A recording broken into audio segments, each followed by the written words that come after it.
Algebra 2, Lesson 10 is about the Pythagorean theorem.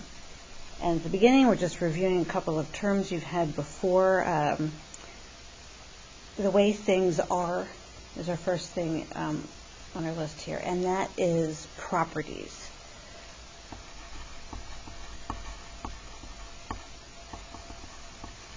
Property. That's like the commutative property for addition. It's just the way it is. 3 plus 2 is the same as 2 plus 3. Things we have agreed on, those are definitions.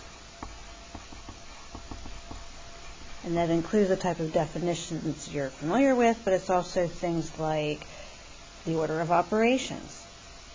Somebody came up with that.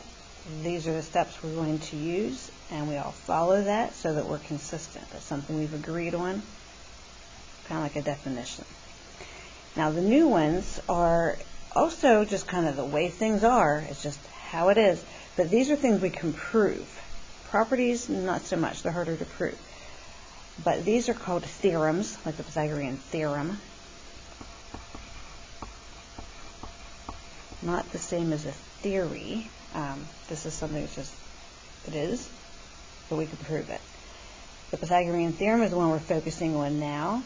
We're not going to prove it now. That's something we'll prove in geometry class, if you take that. So for now, we're just using it. And this works for every right triangle. A squared plus b squared equals c squared. A and b are what we call the legs. C is always the hypotenuse.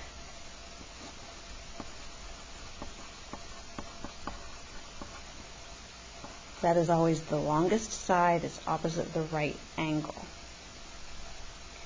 The other ones are interchangeable. I think of A for altitude and B for base. So here A is the altitude, B is the base. It's okay if you swap those. Just the hypotenuse has to be the one by itself in this formula.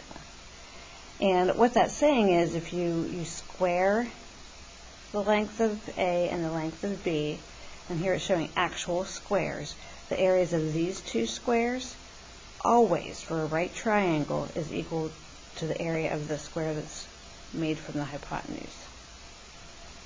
We just write the formula and solve for the missing side. So in example 1, we have this right triangle. All right, so a squared plus 4 squared equals 7 squared. Again, the hypotenuse is always opposite the right angle, and it's always the longest side. That's the one by itself. Then we just square the numbers.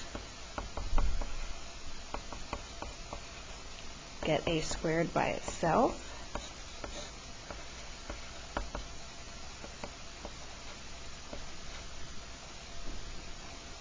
Okay, so a squared equals 33. That means a is the square root of 33. If this simplified, we would do that, but this doesn't. It's just the square root of 33. And that is how you do those. There's only one left. And for this one, we're finding the distance between 2 points, but it's still using the Pythagorean theorem. Okay, so we're finding the distance between these 2 points. We're going to graph those points. Remember, it's x, y.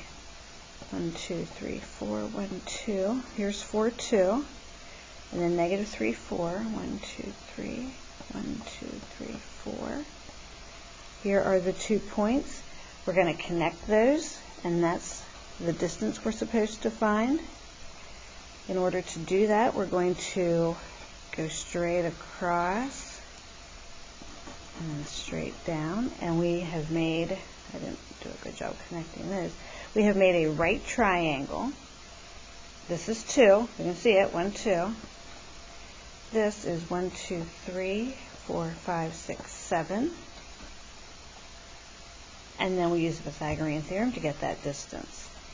So it's 2 squared plus 7 squared equals c squared. And then we just go ahead and do that. That's 4, that's 49. Okay, so this is 53. That also doesn't simplify. We're square rooting. That distance, so C, but also we could use D for distance, is equal to the square root of 53. And you do not need to get the decimal answer. That is all there is to do for these. That's it for now.